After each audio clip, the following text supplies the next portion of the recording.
Hey, good morning, everybody. I want to thank you for coming today. My name is Ali Noorani. I'm the Executive Director of the National Immigration Forum, and we're gathered here on the Monday after Veterans Day to begin a new conversation about Veterans for New Americans. And we're going to hear about quite a large, wide range of issues, but I want to really, first of all, start with a note of sincere gratitude to each person on this panel who has served our country in the armed services.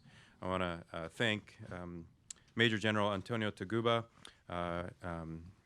retired Major General, Chair of the Filipino Veterans Recognition and Education Project, Lieutenant Colonel Carter Crew from the Air Force, Captain Graciela Tiscareño Sato, also with the veteran from the Air Force, and Dr. Tony Serna, a U.S. Marine Corps veteran. So we have quite an incredible range of expertise represented here today, and our moderator, Leo Shane from Military Times. The thing about this is that this is a community that has contributed to our country in so many different ways, and this is a snapshot into a much larger community of Americans who have served with immigrants, who are immigrants themselves, and who all believe that their contribution to the United States through the armed services is one of the most important sacrifices that we can make as Americans. As of 2016, over 500,000 veterans who are immigrants live in the United States. That's approximately 3% of the total veteran population, and over 82% of those veterans have gone on to become U.S. citizens. And to bring something to just a little bit more kind of timely, between 1999 and 2010, approximately 80,000 immigrants have enlisted in the armed services. So this is a community across the country that is enlisting and being a part of this nation's armed services. And I know that I've had the honor to meet many dreamers who have fought for and contributed to our nation, who have attained legal status, and whose families themselves are mixed status. So as we'll hear in this conversation, there are a lot of angles to it. There's a lot of personal investment and personal sacrifice, but I just really wanted to start with a heartfelt thank you. Let me turn it over to Leo and to lead our conversation. No, absolutely, and thank you all for coming. I don't think you came here to hear me speak, though, so I'm going to throw it immediately to our panel here and let you all introduce yourself, talk a little bit about your background, and why we're talking about this topic. So, Sure. General. With your indulgence, let me just start off this whole aspect of being an immigrant to begin with. How many here are 65 or over? All right, just the two of us? Okay. Whether you like it or not, if you don't sign up for Medicare, you don't get insurance, or you get fined as well. That's the God's honest truth. So here I am. I'm turning 65. I'm 66 a couple of days ago. And so I get the notice. Hey, you got to sign up for Medicare. Medicare, not Social Security. So I sign up. You get a number, and then 2 days later, I get something from Social Security office that says, please contact us. It's serious. I blew it off. Get the same email 2 days ago, 2 days later, and says, oh, please sign up. So I called this guy, Edgar Plowden, and he says to me, well, the reason why we call this, sir, because we don't have you on our database as a United States citizen. To which I said, are you one of those scammers that, attack people? No, this is serious. So I was livid because this is not the first time that I had to prove my U.S. citizenship. So I said, Mr. Plowden, I've been a U.S. citizen since I was 11, when my parents and all, we went to Hawaii. I said, sir, but you're supposed to contact Social Security about the change of your status. I said, I was 11 friggin' years old. I don't know shit about goddamn Social Security. Said, okay, so how I do this? Because I was livid. So he said, take your naturalization papers, your passport, your birth certificate, your DD-214, your Starbucks coffee cart, whatever you can do to prove your citizenship. Go down to the Social Security office, and then, and then we'll log you in. I said, okay, the 21st century, right? So I spent 34 years on active duty. Been to combat, got top secret clearances and stuff like that, paid all my taxes, never been audited. Now I got to prove my citizenship. So I called my wife, standing in line with my number. I said, hey, did you know for the last 34 years of marriage, you've been harboring an undocumented immigrant? So, and she's blonde, blue-eyed from St. Louis, Missouri. So that's what we do. So grab the kids, grandkids, go to Canada. This may take a long time. I go around the corner, I see Mr. Miller, I give him all my documentation. He says, sir, I'm very sorry this happened to you. I said, not a problem. Just get me posted. A couple of minutes later, he gives me back all my documentation. And I said, I got to ask one more question. So what's that, sir? Am I now a legally documented immigrant? He sticks his hand out and he said, yes, sir, you are, and welcome to America. That's a true story. So we're dealing with immigration and all this stuff. I come from a family of brothers, nephews. I have a son serving today, been to 2 wars. My father, prisoner of war, Bataan Death March survivor, fought as a immigrant. But you all know the Philippines, if you know your history, was a commonwealth. It was colonialized twice, right? And it's a U.S. possession. And all 260,000 of them at the time were considered as United States citizens because President Franklin Roosevelt issued a military order July 26, 1941, to defend the United States. 260,000 of those great Filipino Americans fought. My dad was one of them. So we came to follow that tradition.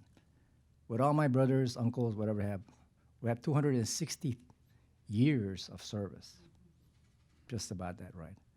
So here we are today.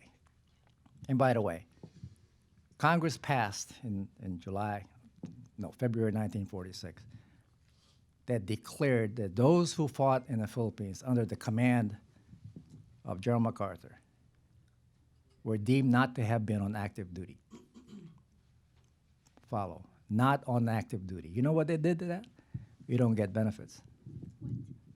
Plus, you don't get U.S. nationality. That Rescission Act still stands today, and it's never been repealed. But you know how many Filipinos still join the military today? They still join. History has us in this particular context. So when we deal with Congress today, if you want to raise your sleeves and advocate for immigrants to serve in the military, don't wring your hands at the same time. Okay? Don't wring your hands at the same time. Otherwise, you're going to have 70, 80, 90% in the military today as part of the Army, Navy, Marine, Air Force. You can't have that. We have deep history since the Revolutionary War. It's not a white and black thing. It's a mixed thing today, right? It's a mix. You have interracial marriages, right? So put that in your mind. All right, Colonel Crew, can throw it over to you. Good morning, everybody. You know, in thinking about coming here, we're all immigrants. And we all are committed to the ideals that our founders had when they formed this country. We came here for religious freedom. We came here for political freedom. We came here for so many opportunity. I mean, I don't care if you're German or French, the potato famines, the Irish, even World War II, a lot of Italians came here and stayed. We're all immigrants. And I, for one, am proud to be an immigrant for this country, even though I came from England. But you know what? We come from all walks of life. I always remembered that a comment that I saw when I was 18 on a billboard, the most amazing impression people have of the United States could be you. And so my background is simply that in the day when I was born, and actually as we grew up, we all knew we were going to the military because there was a draft in place. And it was towards 68, and I was always Air Force. And my buddies, one was the Navy, one was Army. But the three of us, we all knew we were going to the service. And we accepted it because it was our duty. And so when I went in, it was like amazing. There were so many different people of different languages and this was new to me. And it was very exciting.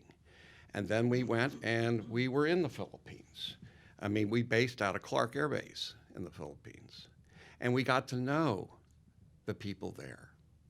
And what does all this lead to? I'm telling you that for me, I've always been involved with folks who had an interest, a love, and a care for this country. And I think our immigrant population, it's even deeper because it's not a born right, it's a chosen right.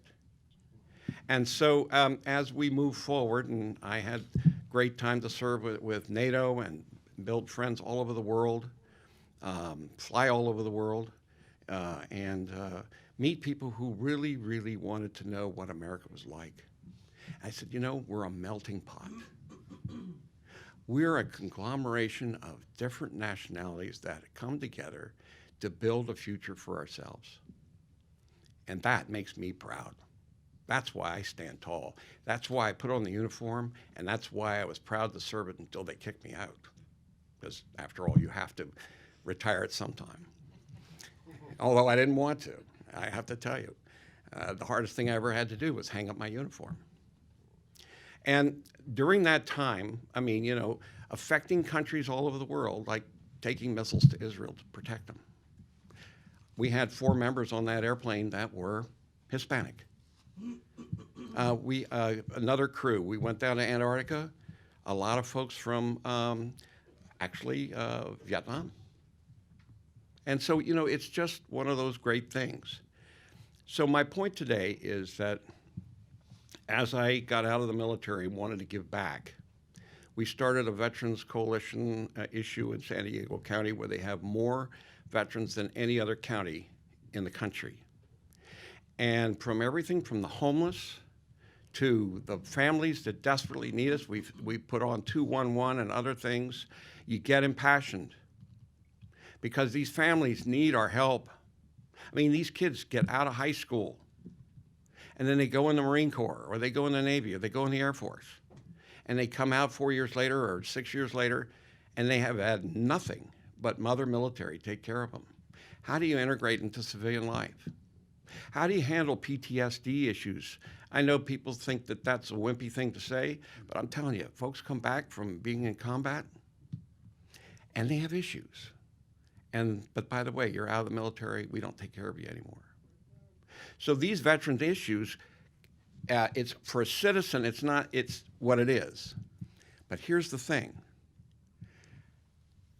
If you're an immigrant and you make a mistake, you're banned for the country for life, even though you put your life on the line to defend the country. This has got to stop. This is why I'm impassioned to be here. And this, you know, if I do nothing else for the rest of my life, is what I want to make sure is that there's fairness for the people who serve this country. Thank you so much. Captain?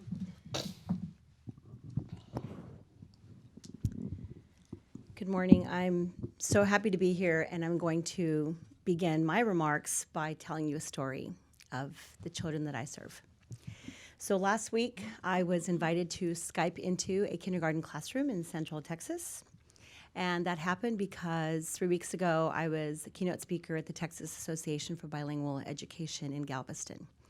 I met a teacher named Christina. She bought some bilingual Captain Mama books, took them back to her classroom and said, would you come into my classroom via Skype for Veterans Day? I said, absolutely. So last Friday morning, because they had school on Veterans Day, I Skyped into this classroom, and she brought in 2 other classes. So there's 60 little kids sitting in a classroom. And she had asked me to read the book in Spanish, so I did. And I showed my flight suit and the patches, and you know, it was really fun. They were projecting it in the classroom. The whole thing was in Spanish. They asked questions in Spanish. They had lots and lots of questions about my flight suit and the airplanes and how I got to do that because, see, I'm the daughter of Mexican immigrants and the oldest of 5 kids. So little Mexican girls who grow up, you know, usually don't get Air Force ROTC scholarships and go to Berkeley. But that's part of my story. And I could just say that's what I did and go on about my life. But I have this compelling need to be in the classrooms and to serve our kids. So the Skype visit ends and the questions end. And she has all the kids stand up. And in unison, they all said in Spanish, thank you for your service. And then they started singing My Country 'Tis of Thee in English. And it was all I could do, being projected into this classroom to not totally lose it. Because, with the backdrop of what just happened with the election and my thinking about preparing to come here, I'm looking at all these little kids. And I know that a lot of them are from undocumented families. I know because my teacher friend told me. So here's the thing. These kids are our future everything. Everything. And everywhere that I go, everywhere that I serve, I ask this question, are we going to benefit from their talent, their love of country, their intelligence, their curiosity? Are we going to benefit as a nation and welcome them into our military, our businesses, as citizens? Or are we going to throw them away and lose? I mean, what are we going to do? What are we really going to do? And so, if I'm not serving them, then I'm serving veterans transition into the civilian world and a lot of the issues that have come up. Because these are the people that I serve. I serve my community of kids, and it includes Latino students and migrant communities and in Colorado and coastal California, and the Title I school up in Washington State where I used to be stationed at Fairchild Air Force Base when I was flying. They have kids from 15 nations there. I was at a classroom, and 15 countries are represented in one kindergarten classroom. So it's a privilege for me to be there all the time. This is what I do. But it's always that same question. Are we going to benefit from their curiosity, their love of country? Or are we going to throw them away? And that's where I come from. See, I want them to have the opportunity to wear the uniform and to see the world and to expand their mind and worldview as I was able to do. I really want that for them. And for those who aren't already citizens, I want that prize for them because they've earned it. And others just popped out of a womb here in the United States and poof, you're a citizen. But some people popped out of a womb somewhere else. And I say it that way because it's kind of funny, but it's kind of, that's what it is, right? And I was born 0.6 miles north of the border in El Paso, Texas. So I was born here by this much. And what if my mom had been in Juarez visiting for the day? What if we'd been over there? I mean, what would be the difference? Wouldn't it be me? So that's really how I see it. And I just really want them to have that opportunity because after they serve and become citizens, guess what else they can do? They can do what 4.5 million veterans have already done and start businesses in this country. I see the long-term view of the benefit of integrating them now, letting them serve, letting them get those leadership skills, and then one day starting a business. And I'll leave you with this picture. And I actually want to hand this out. I went to a school, and I did an assembly in Spanish, and played dress up with the kids. And as she was leaving, she tugged at my sleeve, and she said, Capitana Mamá, yo también quiero volar aviones como tú. So this is my kindergarten picture. This is me at the school, and this is Adriana in my uniform. And so I am her, and she is me, and this is what we're talking about. She needs the opportunity and deserves the opportunity to serve, and we need her talent and her leadership. Thank you. Great, thanks. And Dr. Cerna? Well, first of all, I want to thank Graciela, Captain Graciela, one more time. I'm actually one of those kids. I was born in Rio Verde, San Luis Potosí, Mexico. My wife said, you need the phone, that way you stick to it. And so you finish within 2 minutes. Otherwise, I'll tell story after story. My mother, Lucila, migrated to the United States back in the 70s. She and my older sister, Maria del Refugio, they raised me. They raised me right. They raised me to respect others, especially women. Never to use drugs, even when pressured by friends, and to care for those in need.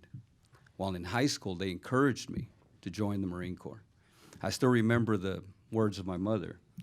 We must give back to this great country. We live in such a wonderful country. And along those, so it was natural for me to enlist. I did an early entry enlistment in high school, meaning that before I graduated, you can enlist. But my education didn't stop there after my mother telling me to enlist in the Marine Corps. She also helped me to understand what others are going through in our country.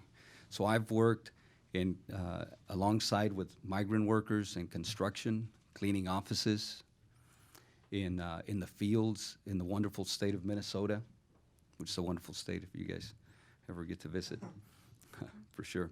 All while advancing academically and participating in high school athletics. Soon, I graduated and shipped off to Marine Corps boot camp and began serving and protecting the values and belief that make up our great nation. The Marine Corps taught me a lot. Taught me integrity, honesty, responsibility, be fair, never to give up, discipline, organization, and many more traits that helped me in college and also in business. In the last 20 years, thanks to God and the blessings that He's really brought upon myself and my family, we have actually employed and supported financially thousands of families in the United States. I'm proud to say the following statement, and that's, I am a productive, contributing defender of America's way of life, a United States citizen and Marine that migrated from Mexico. Thank you. Great. Thank you all so much for that.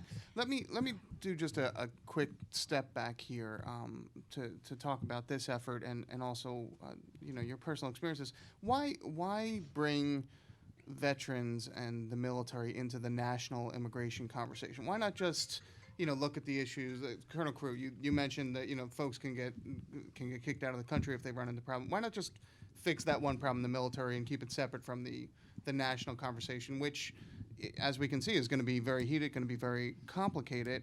Is there an advantage to just treating the military over here and treating immigration over here and keeping them separate? Absolutely.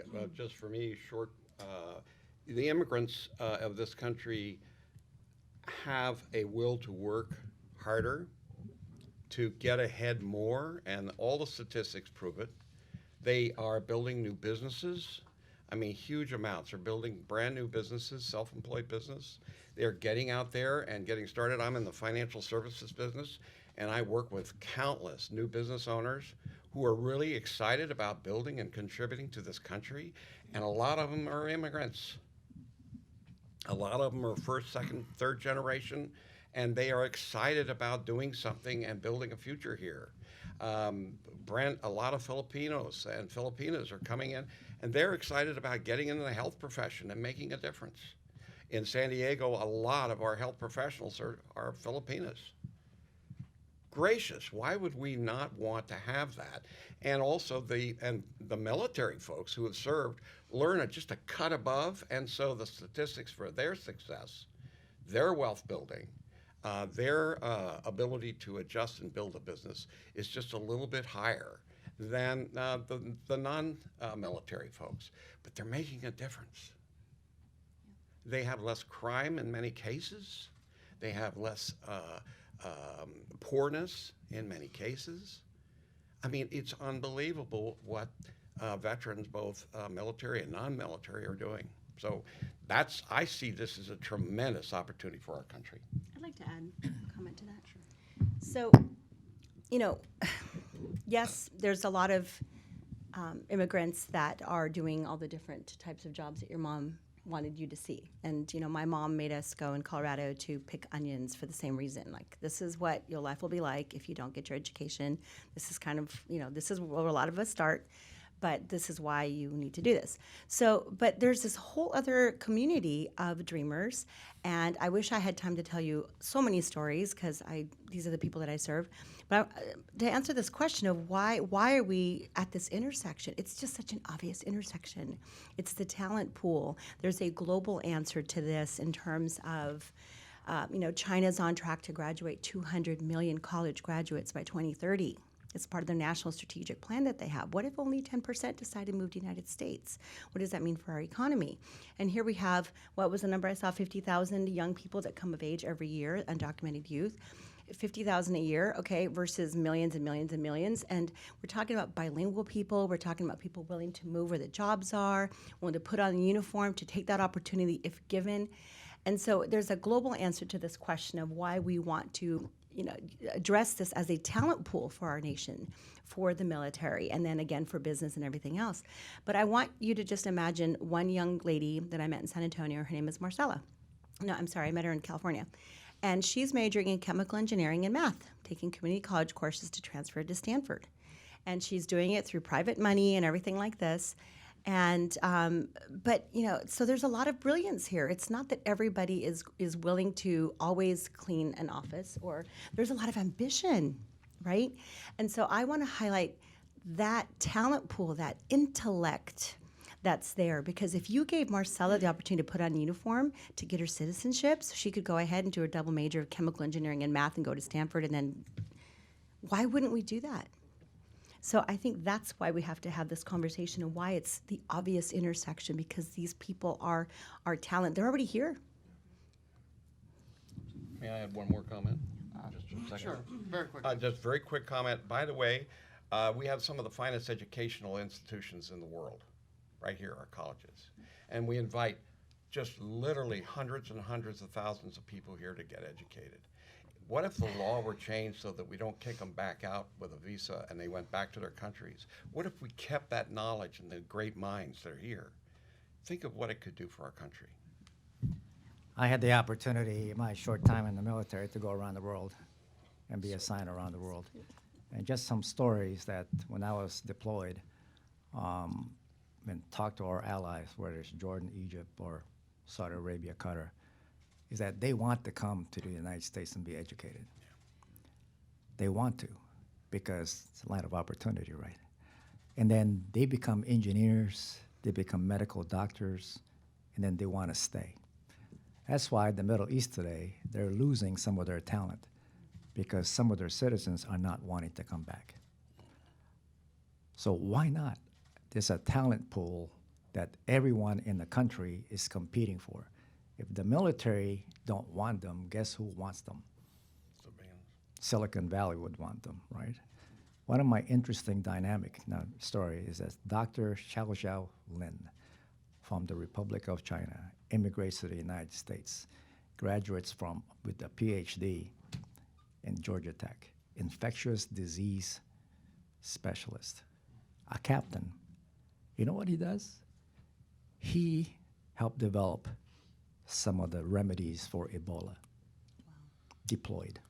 He is now with the National Health Institute, is trying to find this little bitty vaccine called Zika cure. He could be making a lot of money somewhere else, but he's getting captain's pay. My other friend, 2-star general, he could be making a lot of money, but he's a nuclear cardiologist. Why? Because we serve our country and we fight for our country, for love of country, and they're willing to do it, not at their expense, but because they want to be a United States citizen. It's a path to citizenship. Yes. David Petraeus, back in 2008, 2009, recited the oath of citizenship to 1,200 immigrants in Al-Fal Palace in Iraq.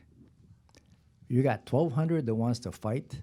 You know what? The military, besides the law enforcement and fire, if you join the military, you guarantee your mission with your life. Right? Yep. It's a condition of employment. You're deployable. You guarantee your mission with your life. Not for pay, but to serve our country. Dr. Cerna, let me throw it to you. Why are we connecting these two here? Well, I think that's great. I mean, I love the comment that the general just made. Certainly, if you're, if you're good enough to go and fight for this country, why not allow them the honor to die as a citizen? Absolutely. I mean, I think the connection is simple. I mean, it's the beginning of America. So this is a country that was created by immigrants, and from the military to every aspect of it, and so that we can't avoid it. We have antiquated immigration policy in place. It must change there's a progression in everything. We were talking earlier about progression even in every aspect, education, in technology. Immigration is no different. The immigration policies that we have today cannot meet and sustain the growth that we need in America, and to sustain and secure its security, Yeah. the freedom that we have to be in this room. All right, great. General, we spoke a little beforehand about, part of this conversation needs to not just be the positives of what works and what the advantages are, but the realities of what's on the ground. So can you talk just a little bit about what you've seen in terms of problems, but you told me you still have a very optimistic view that we're ready for this conversation, we're ready for this integration. So just speak to that. Okay, by the way, this is a continuum. I was sitting in the same room back in October 2014 on the same issue. So this has not gone away. We still have some racial tension out there. Okay, 2 instances. Harry Lou, Marine Corps, 21 years old, joined the Marines to fight, and he was in Afghanistan. And he was hazed because, for whatever reason, his platoon mates did not like him. He's Chinese American from California. His aunt is Congresswoman Judy Chu. So he was hazed, and he committed suicide. A few months later, Danny Chen, Chinese American, 19, an only son, did the same thing. His army mates hazed him because they called him Jackie Chan and whatever have you. So those 2 incidents have created some kind of I'll call it a dynamic in the Chinese American community, that they're reluctant to have their young men and women to join the military today, despite the fact that I had to testify before Congress that says those are not isolated cases. That if I was on active duty, I would court-martial each and everyone that did that to those 2 kids, because that could have been my child. So even today, the community is trying to deal with that. And just recently, at the Marine Corps base in Parris Island, you had drill sergeants who were told, you're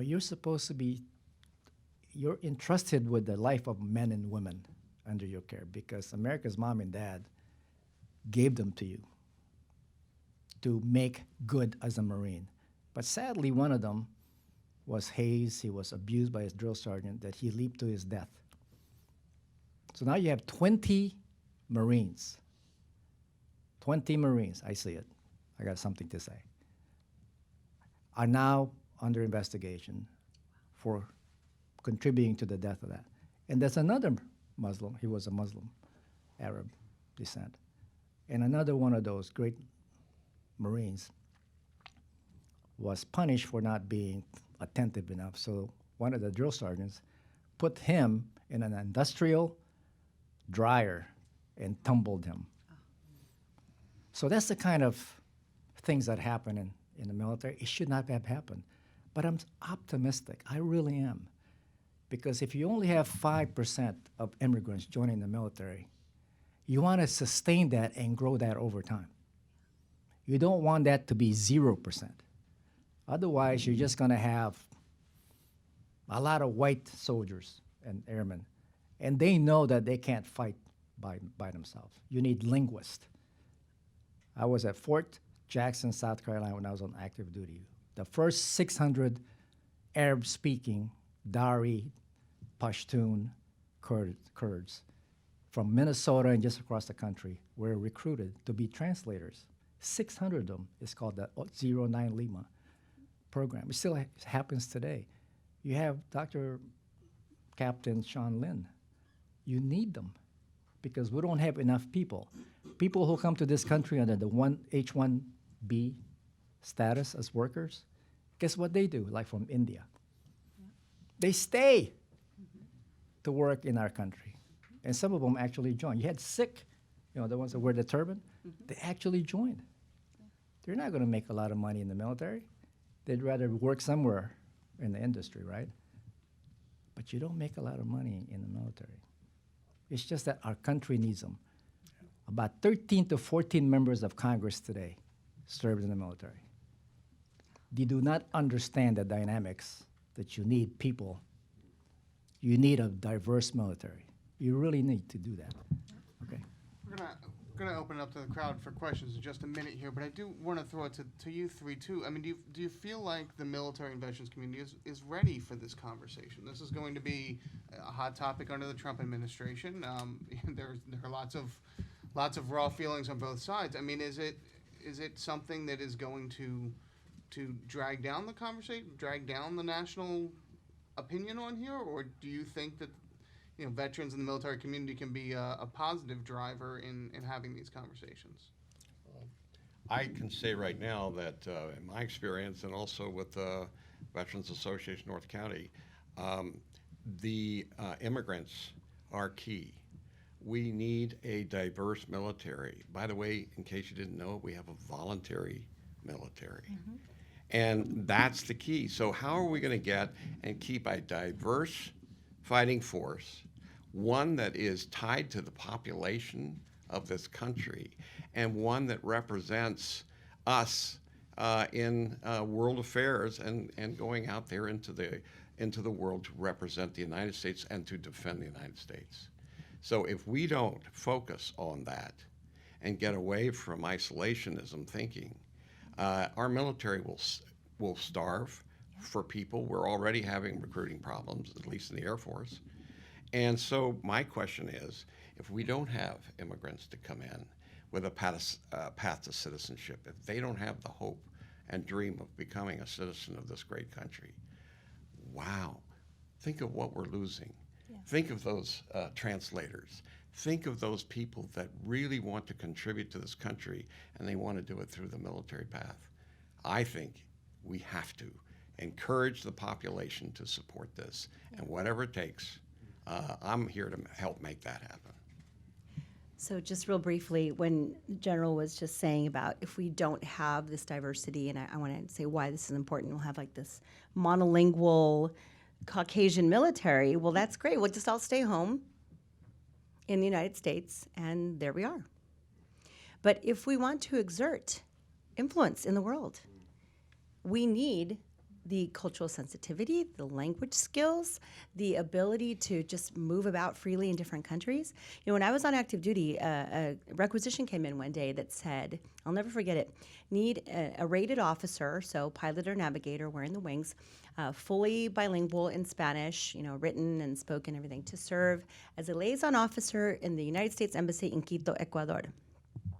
And there was 2 of us who were qualified to do this, wearing wings, fully bilingual. One of them was an instructor pilot whose wife had just had a baby, so she said, "You're not going anywhere." I'm like, "I'm there." So I volunteered, and it was like a 5-month assignment in the embassy. So that's just one example of like the many, many skills that are needed in the military, and a lot of them are based on your culture and your language and your heritage and your background and the examples that have been given. And if we don't have that, then we're going to have what you described, and I can't even imagine that we would not want to have that power to be able to go out into the world and exert influence and communicate where we need to be. And lastly, we're already serving with immigrants, and so for our voices to be raised to say we've already done this, we've already served side by side, this is not a new thing, we've been doing this since forever, we have to really start there, because if we allow people in Congress who have no military experience and everybody else to think it's like a new concept, to let immigrants serve and to provide citizenship, and that's the part that should change. But we've already been serving with them, so I'm good with it, and we just need to be heard. That we need to lead the way and get louder about it. So thank you. I'll add a little bit. We have to certainly tap into this pool of individuals that are here in America. We are in a difficult situation now. Our pool is very small. I don't know if you know, but there's certain obstacles today that are represented here in the United States that the military is having to deal with. One is, for example, most 18-year-olds, they don't have the education, they don't have a high school diploma, so they're disqualified to join the military. Second issue is they might have a criminal record. Third, they're not physically fit. Yeah. Or fourth, obesity. Obesity is prevalent in our country. And these factors are playing into this recruitment category. And so we need another pool to be able to dip into In a volunteer military. in a voluntary military. All right, great. Let me throw it open to the audience for questions. We do have a microphone over here because we're recording this, so if you could just raise your hand and we'll get the mic over to you. Don't be shy. I did have a question. It's related to the Veterans Affairs also, but the one thing that I think this country faces in the problems of the view of immigrants and whatnot is xenophobia. And in the military, and of course not all, but whether you're an immigrant or not, me being a white male, even when I was in the military, you share the bond of going through the same things. You have the same mission, so it doesn't matter what religion or the military was the one place that I saw people hanging out, doing things together that you would never see in the civilian world. Exactly. And that was because we had the same mission. We went through the same things together. And my question is, how do we translate that to a civilian level? Because we all don't have the same mission. Some of us do, and for those who do connect, we end up forging bonds with them. But on a national level, how do we battle xenophobia to help push forward these immigration issues and whatnot? Because obviously a positive view on immigrants would obviously help push that dialogue further. Thank you. Could you ask a more difficult question? Wow. That's actually what I miss the most about the military is that feeling that everybody really is part of the same team, the same unit, with a like mind to fulfill the training that you did, to fly the airplane, to deploy, to whatever it is that we're doing. And what you look like and who your parents are and your religion, so irrelevant, so 100% irrelevant. And having to shift over to the civilian world, that was a big shock. So I want to answer it from the perspective as somebody who married her college sweetheart who's Japanese and who has biracial Latino Japanese kids. I think it starts in the home. It has to start in the home. We can't just wave a wand and say, poof, by xenophobia. It's generations of people who've been taught, and this is not, of course, just in our country, but wherever, that we are superior to those other people over there because of our religion or our whatever, right? So it depends on, it's what are you teaching your own children? The way we need to do it is it has to start in the home, it has to start in our churches, it has to start in our schools when you are young. Because I think if I've already seen families, like even in California, where you think this wouldn't happen, where there are kids that are clearly being raised to be racist. And so the way we approach it is we stand up to it the moment that we see it, even if they're 10. And I've done this in my house, and my kids are like, Mom, you're lecturing my friends. I'm like, I know they need it. So it's intentionally not condoning that bad behavior. And it has to start in the home, in the community, and I think we all have to just agree that the way we put down xenophobia is to speak up when we see it. That's really all we can do at the individual level times millions and millions. General, you want to- It's beyond that. We have, how many here know what's the percentage, the proportion of the number of people that's serving today? And we're immigrants? Not, total. It's 1/2 of 1%. Okay. The Army is going to reduce itself to about 970,000. 970,000. You know how many people are in North Korea? Just their reserve force, 5 million. So we're going to be short. And then we have a global mission, right? And we, in the military, the defense industry, we like to recruit, but we are somewhat set in terms of Congress sets how many you can have, because they say the military is a very expensive proposition. It is, especially when you have to give your life to country. What a novel idea, right? So it goes beyond just xenophobic. It goes because our public today, they like the military, but not everybody wants to join. In my own relatives, oh, if he goes to West Point, I just had this conversation with a veteran in Cleveland, Ohio. Oh, she can go to West Point? So, yeah, but she has to go to war. Yeah, but we don't send them to war before they get trained to lead. The military is probably one of the only institutions that we have today that trains a 21-year-old, even an 18-year-old, to how to lead. You can have a Harvard graduate with a master's degree in international economics and then goes to Wall Street and says, okay, you're going to start, what did you do for a living before you got to make a lot of money. So xenophobia all around, the whole thing. You can't have a military without reflecting the color of America. Yeah. It's disingenuous. It's counterintuitive. It's just that way. You want to have them. Generals today, my cohort, says, I need people with talent. They're not talking, these are white general, 4-star general. He's not talking about an all-white army.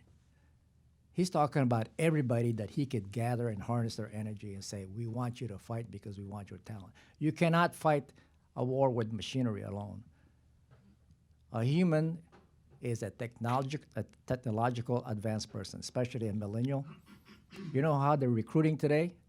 Cyber. It's a cottage industry.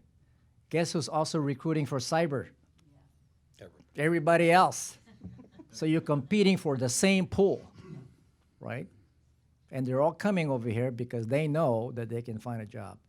Not necessarily in industry, but if they're going to be a U.S. citizen, that's the easiest way. You spend 1 year here in uniform, and you become a U.S. citizen. And hopefully before you get killed. I guess that begs the question, the military's teaching these folks to lead. Is it also teaching them how not to be xenophobic? Like, do you have confidence that just the lessons learned there and the structure is enough that it will weed that out and that the military can be a leader in bridging those gaps? Our country today is bankrupt or lacking cultural intelligence. Here. Big time. Cultural intelligence and cultural sensitivity. Because, another minority are women. Women are a minority, regardless of color. So unless we go there, when I went to war, we gave our troops a trifold on how to say kaf. Wassalamu alaikum. Wa zemala azrakum. A trifold. But then they did not tell our troops that you do not touch somebody else's Quran, that you don't manhandle a woman. That's cultural intelligence. That's why they think when we go over there, we're trying to change their culture and behavior. They thought democracy was a religion. Trust me, I went through that. Because all of my friends and our allies says, why you all Americans can be ugly sometimes? Or why is that 4-star general who thinks he can speak Jordanian? I won't say his name, but he can't speak Jordanian. He speaks like street Jordanian, right? Well, I apologize for him. I spoke English is my second language. Before I got promoted to colonel or even general, my mentor used to say, your only flaw, Taguba, is that English is your second language. I either took that as a compliment or as a criticism, right? But I didn't expect to be promoted second only to my good friend, Lieutenant General Edward Soriano, second only. That took 4 generations to get another Filipino to get promoted to Major General. Or Brigadier General Viet Long, 9 years old, hopped on a helicopter. The helicopter is on the roof in Vietnam where they're just Saigon. Saigon. And he says, are we going to go to America now? His father says, I'm paraphrasing, said, yes, but we have to make a stop first. So they're about ready to land when he thought was an island. It was the United USS Hancock, an aircraft carrier. So now he's the only Vietnamese American immigrant, graduate of USC, Southern California, to make the rank of Brigadier General. So now the the hardship that he has is that he's going to have to inspire other Vietnamese Americans to join. You know how tough it is for him? Very tough.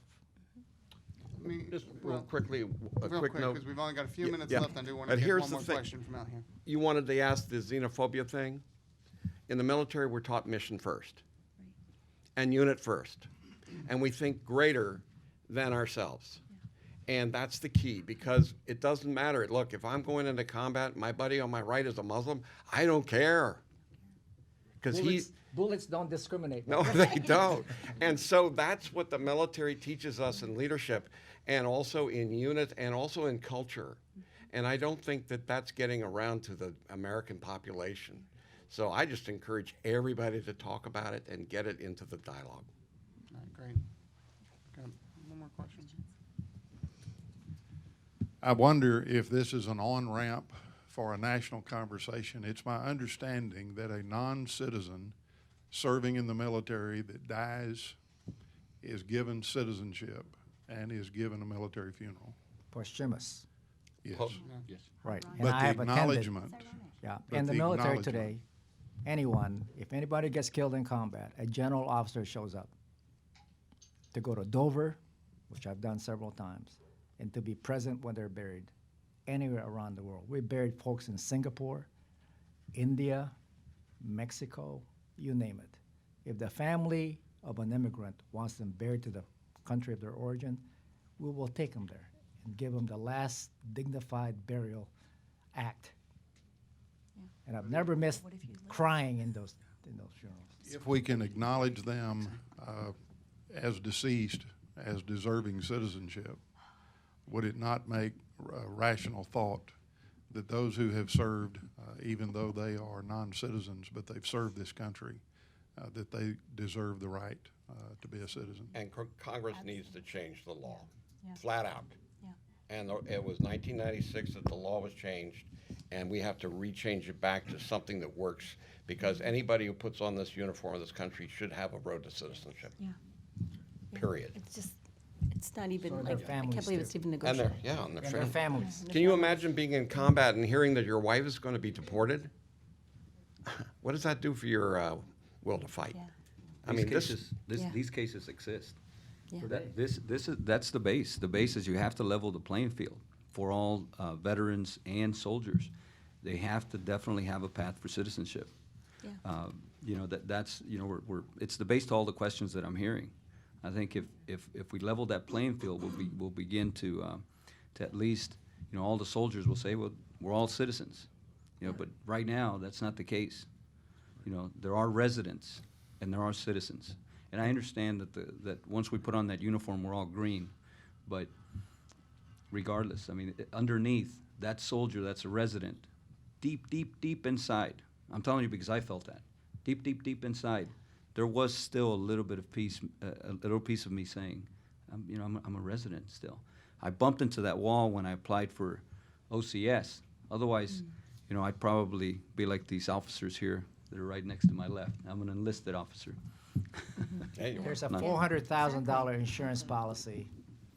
The first E7 who died in 2003 in Iraq had applied for his U.S. citizenship, gunnery sergeant, E7. When he was killed in action, his wife was not granted any type of benefit until he became posthumously a U.S. citizen. Thereby, the $400,000 went to his family, plus some other medical benefits associated with that, plus the burial. You don't want that to happen for a non-citizen who died for his country or her country and say, we're not going to give you anything on behalf of this country. That is deplorable. Yeah. Agreed. It's an injustice. It's an injustice. Yeah. Last question, real quick, related to that. Then, what are each of your levels of optimism that we will see a change? Because this is not 8 years ago at the height of the wars. This is not a time when a lot of the U.S. public is focused on military service and what it means. So, as we go into the new administration, where President-elect Trump has said immigration is going to be a major issue. Do you have optimism that you can bring those issues and those stories forward to make it a more positive policy than maybe a more adversarial one. Yeah, I'll say that I am highly, highly optimistic because we're having this conversation and we're elevating it and we're creating this intersection. It's not just immigration. It isn't. Because immigration is just a word and it's status, right? But it's what does it mean to the military? What does it mean to industry? What does it mean when the Chinese graduate, their 200 million college graduates by 2030 and want to be here? What does it mean for our country to not act and to waste this talent pool that's already here? So I'm optimistic in that we can tie it directly to our core values of national defense and the need to continue to recruit, the need to continue to influence in the world, which requires all the diversity and everything else that we talked about. So I think if we can guide the conversation to tie it not just as this thing over here that's the xenophobia and immigration's over there, but because it's being tied into these other conversations, that's why I'm optimistic. I have to be. Yeah, the other thing too for me, whenever I go out and speak, and no matter whether it's a Republican or a Democrat, it's a bipartisan issue across this country, it's an independent issue. Every single citizen, every person that I talk to is loyal and excited about being part of the United States. And so if we move the conversation so that it's greater than ourselves and our individual beliefs, that's where the difference is. And the passion behind that is that anytime I tell about the injustices some of our veterans have had and not realizing their dream to citizenship, they get angry. They get indignant. They get, this has got to be changed. And so what I see is that I think that in covering the overall issue of immigration justice in this country, we as veterans and the military establishment can really provide the energy to make that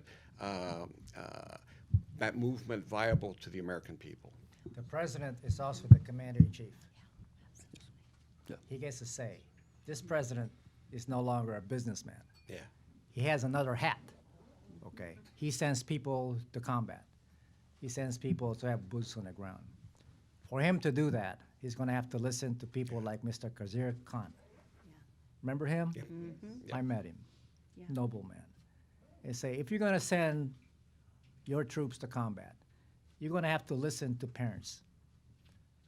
That if you want us to join the military, you want them to join the military so you can send them to their death or injury or whatever have you, then you have to listen to us. You can make an exception, the Gang of Eight. Remember the Gang of Eight that tried to do the immigration? If you want to make it an exception for the military, do so. 0.5% defends this country's borders in 120 countries. No other nation does that. No other nation. So all of you should help us talk to the Gang of Eight or the 400 or 535 members of Congress, because joining the military has nothing to do with politics. Nope.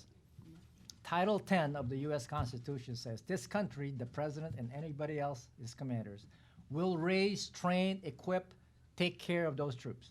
That's what it says, right? So if you do that, put the color of America. And it doesn't matter whether you have loved ones in the military today. It matters for the rest of a country when you put 0.5% in harm's way. We go to Starbucks every day. Just about. I don't. We go to somewhere we enjoy our life here, whether it's good or bad. If my son, Captain Shantaguba, has to go to combat again, and he has twice, and he survived twice, God help him, then he and his cohorts must have the right complement, the right mix of people, men and women today, whether you're transgender. We deal with transgenders today. There's 17,000 transgenders in the military today. If we can deal with that, we can deal with mixing the group. Everything. Thank you. I'm optimistic, yeah, lastly. I'm optimistic because we live in the greatest country in the world, period. But yesterday, from my hotel room, I had a phone call with an individual. She's a lady that does not believe in immigration reform. She doesn't think yet. She's not there yet. And after I shared some stories of veterans that that are in these unique positions where they're residents and their wife is being deported or detained in these different stories. Silence was on the phone. And then after that, she's very patriotic. And I believe Americans are patriotic. That's a good thing. And towards the end of our conversation, she said, I had never thought of it that way. That's it. And that's what we need. And so that's why I think veterans coming together, which I know they will, we can begin that process. Great. Thank you. Thank you all so much. All right.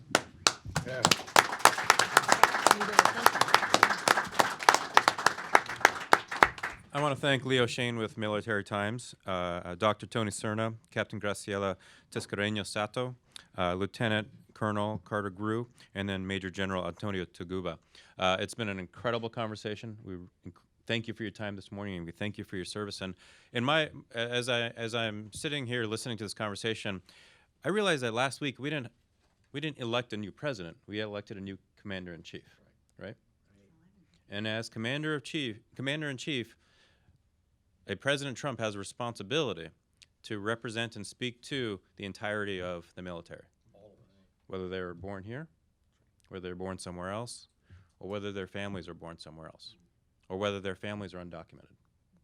So from my perspective, that's the bar that Commander-in-Chief Trump is going to be held to, is to represent the entirety of the military and the entirety of your families. Thank you. Thank you very much.